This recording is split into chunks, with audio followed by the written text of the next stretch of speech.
Hey, everybody. Welcome to another extraordinary talk show on this happy Monday. Today is February 3rd. Can you believe that it's already February of this year, 2020? I feel like January was both really long and really short at the same time. But we're here today to talk about time, and not just time, but specific moments. And these moments that come across us, and we can never predict when they're going to come. But we have these moments, these opportunities, and so much of the time we miss it when it's there. But we have opportunities with our words, with our smallest actions, to change other people's lives. And that sounds big, but hang on, because it's not as hard as you might think. The trick to it really is just following your intuition. But why does this matter? Where does this begin?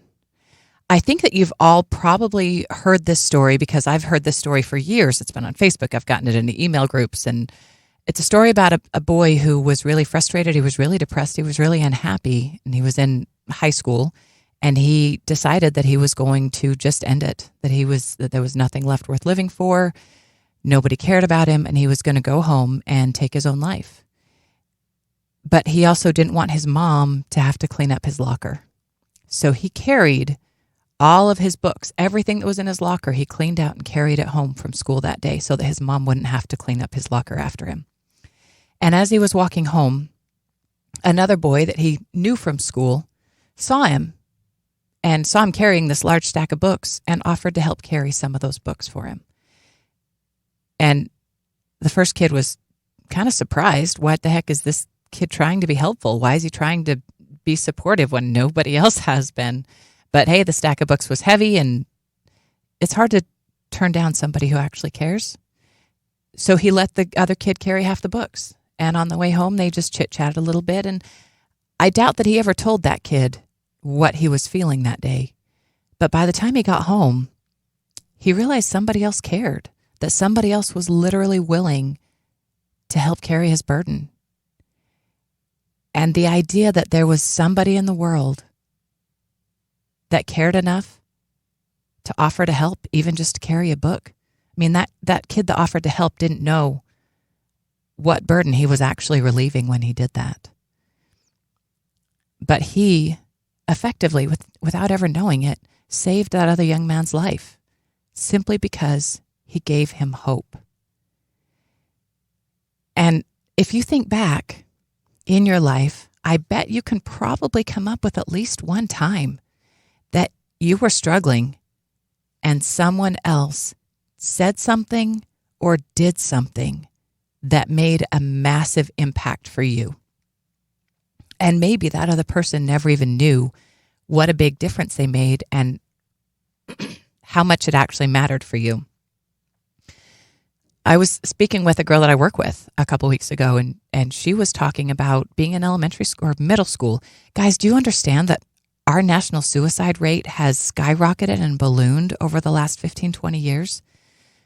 The rise of social media has made the rise of comparison and the rise of judgment painful, even in some cases deadly, beyond painful.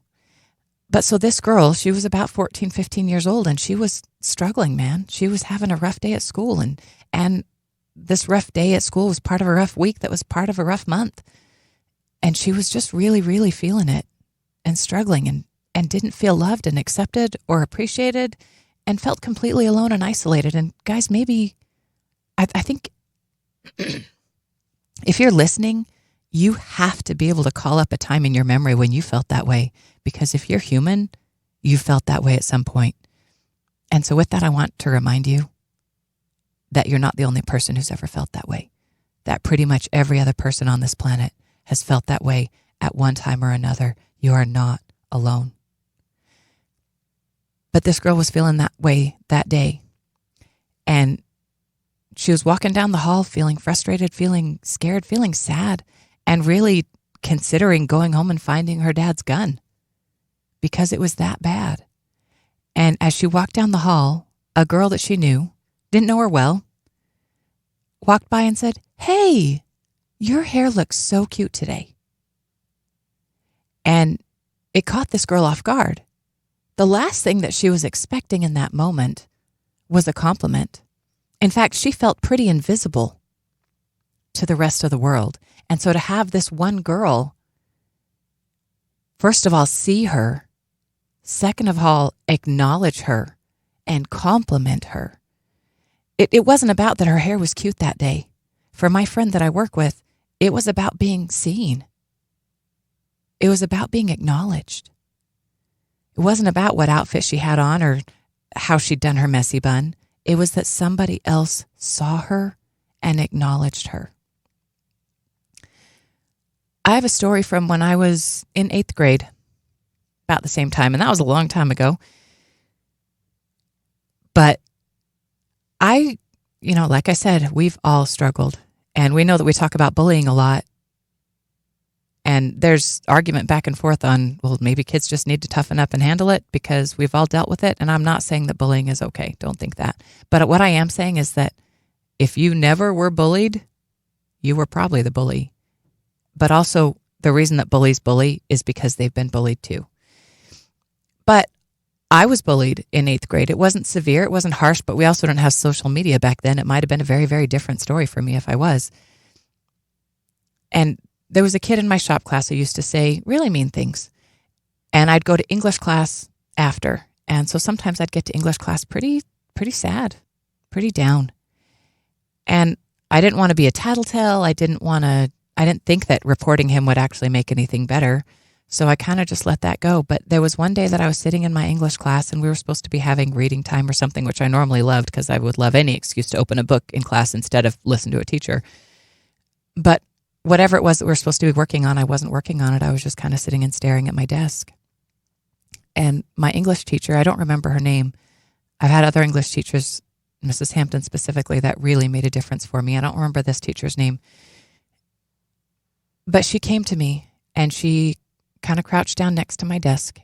And she said, Della, she kind of whispered to me because the class was working, I've kind of noticed that you haven't been so happy lately. I've kind of noticed that you're down. Is there anything I can do to help? And the crazy thing was, I almost didn't realize how down I had been until she came to me and told me that she'd noticed it. But when she noticed it, 2 things happened. First of all, I went, you're right, I am down. And in a way, acknowledging that gave me power over that. And then the second thing that happened was I felt acknowledged. I felt valued. Somebody else cared enough about me being down to come talk to me about it. And that right there, it seems like it shouldn't be that easy. Because honestly, my teacher never even came back to me again to discuss it. It was the one time only, but that one time of her crouching next to my desk and acknowledging that she saw me and that she recognized I needed help. And in that moment, she was there to give it. And that was enough. That was enough to perk me up. That was enough for me to feel cared about. And it might not always be that easy, but it can be. And here's a funny thing, and this is interesting, and maybe this might take a load off of your mind, I hope, if you have someone very close to you that is struggling with depression, that is struggling with crippling anxiety, that is maybe dealing with bullying or sadness or whatever it is that they're dealing with. One thing I want you to understand is people that are close to you don't respond the same way as people that you're not close to. Meaning that if you're feeling upset, someone who's close to you can come to you and say, are you okay? I care about you.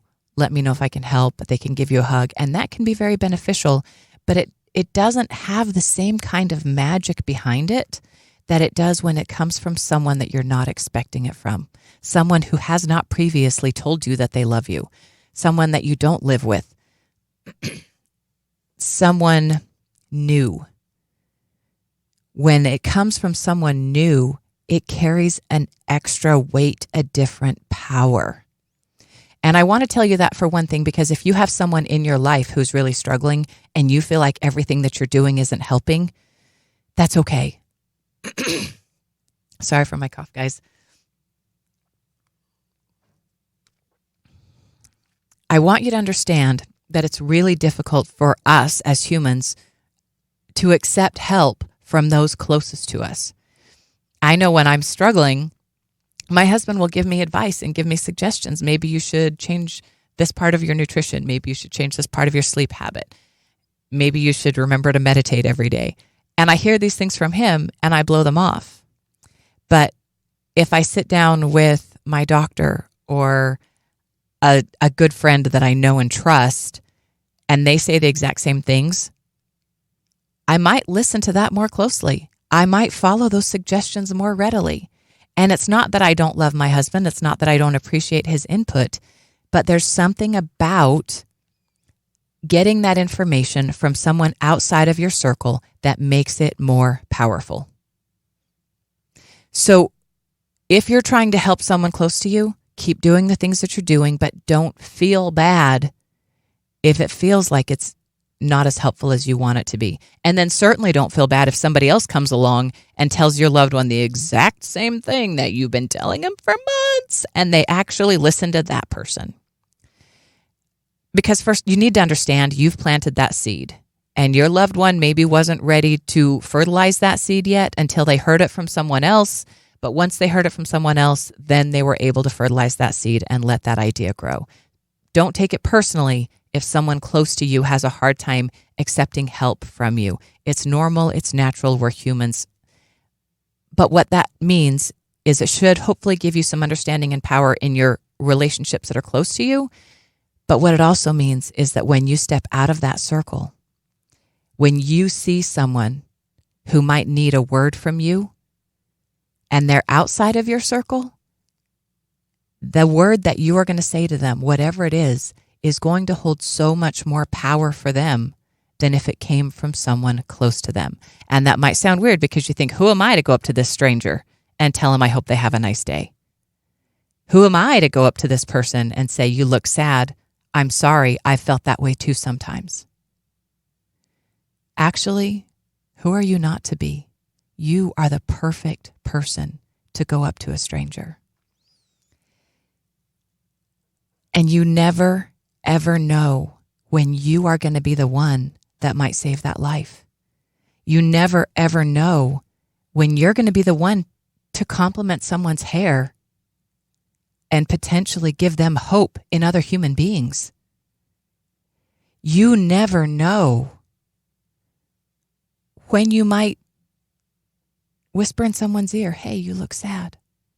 Is there anything I can do? And that is going to be the thing that they needed.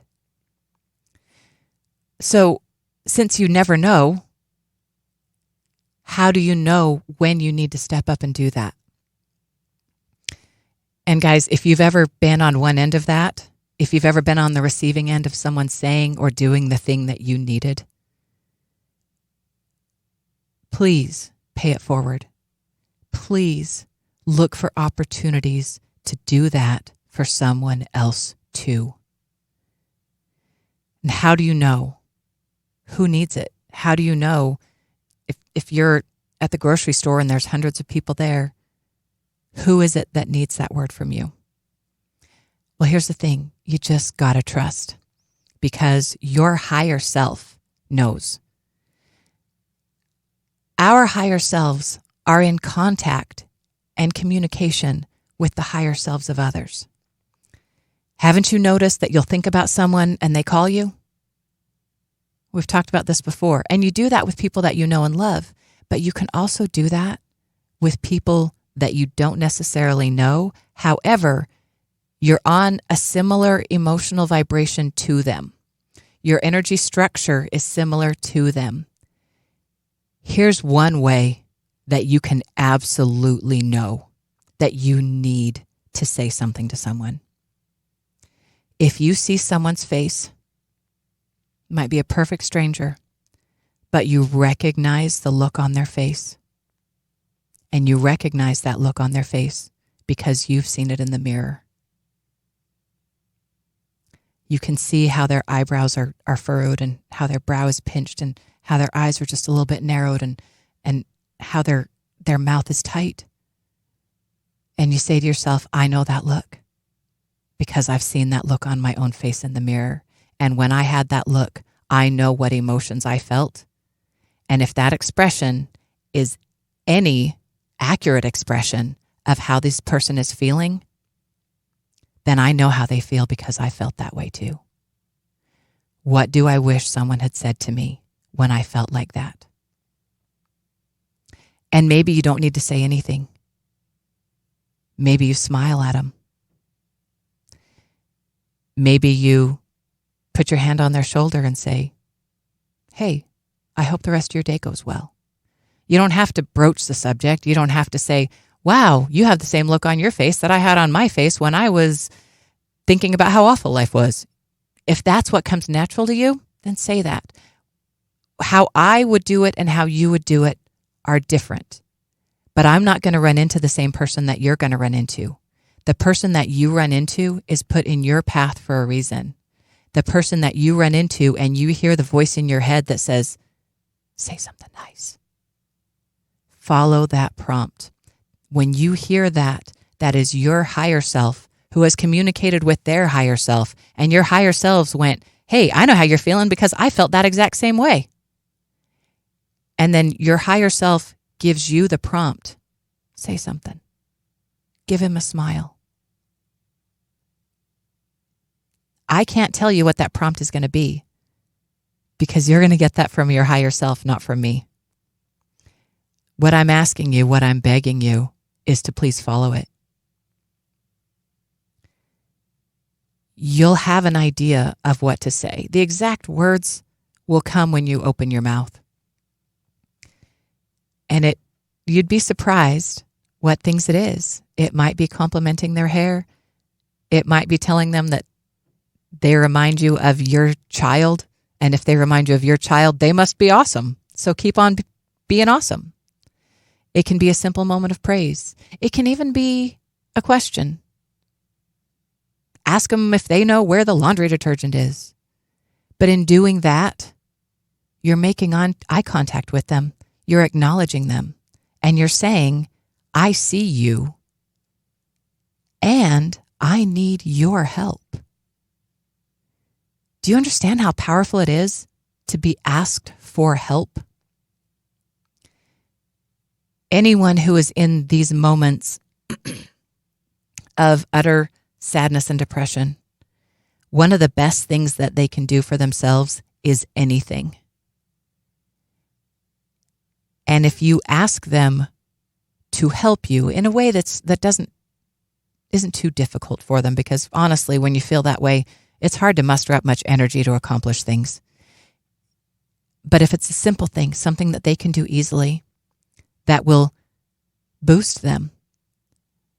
Even reaching for something off a high shelf makes them feel helpful. One of the things that is done in nursing homes is giving the residents, the patients, something to do. Have them fold the laundry. Have them decorate the posters that are going to be going up in the walls, on the hallways and the activity rooms. Give them things to do to help them feel helpful. One of the biggest complaints of nursing home residents is that they don't feel helpful. They don't feel useful.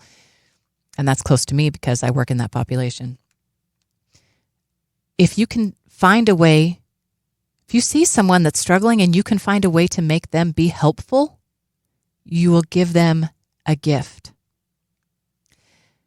Now, here's the thing. When you have that moment, when you have that prompt, you hear the thought in your head, go talk to that person, go smile at that person, do something, interact with this person. It's going to bless both of you.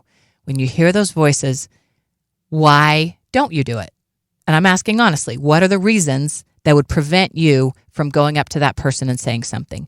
The vast majority of us have some level of social anxiety. Very, very few people are completely comfortable going up to a stranger in a store and starting a conversation. And even those of us like myself that aren't always in that mood, don't always feel good enough, confident enough, whatever it is, to just go over and start that conversation. We have those moments of, but what if they reject me too? Now, first realize that this is a person probably who is desperately seeking some type of connection, something. A person who is desperately seeking connection will not reject you. A person who is desperately seeking connection will drink every word that you have to give them. So remember that, and maybe that'll make it just a little bit easier. But here's another tool.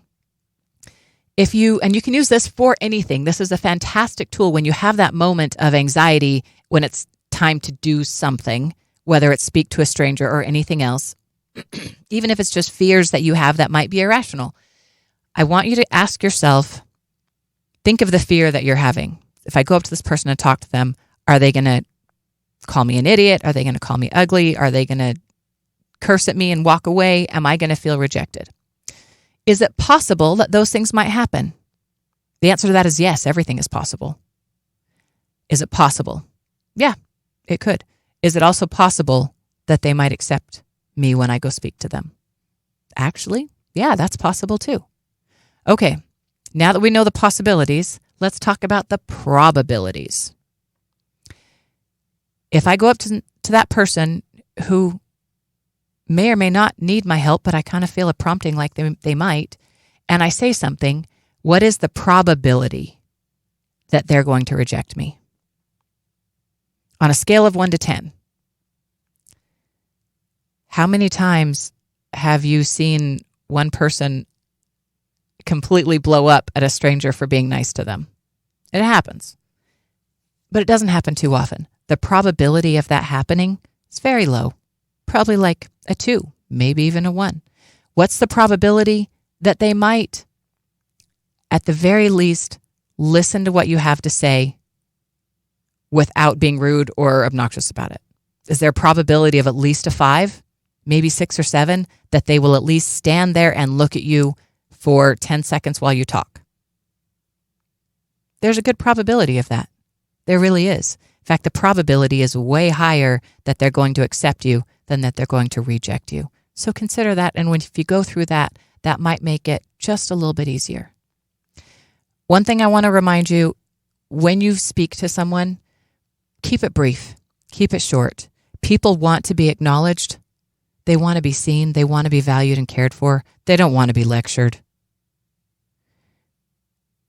So when you do this, you're not trying to give someone advice on how to live their life. Don't go up to the next guy at Kroger and tell him that all the sugar in his cart is going to make him sick, and if he really wants a better life, he should become vegan.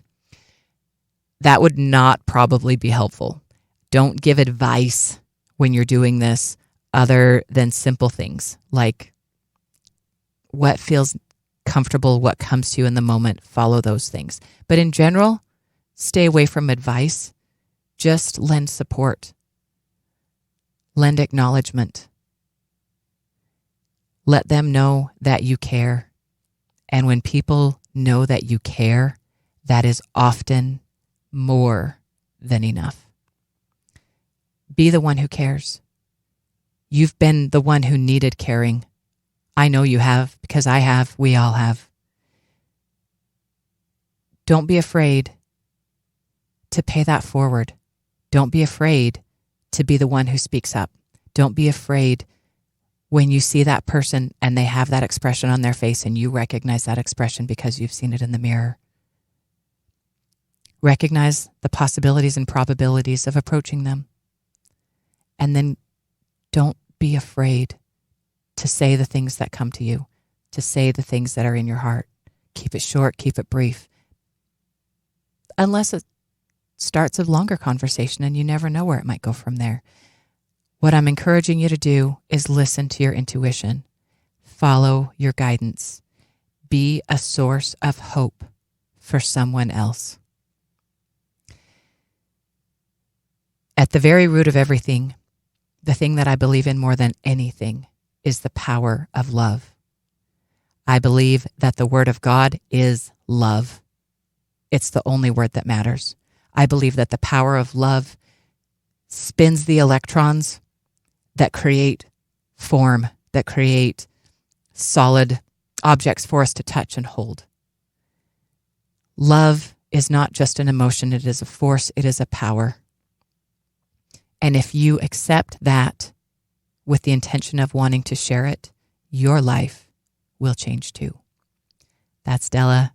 I love you guys so much. Thank you for joining me this week on the Extraordinary Talk Show. We will be back next week with more life advice, guidance, and help for you to live your best life too.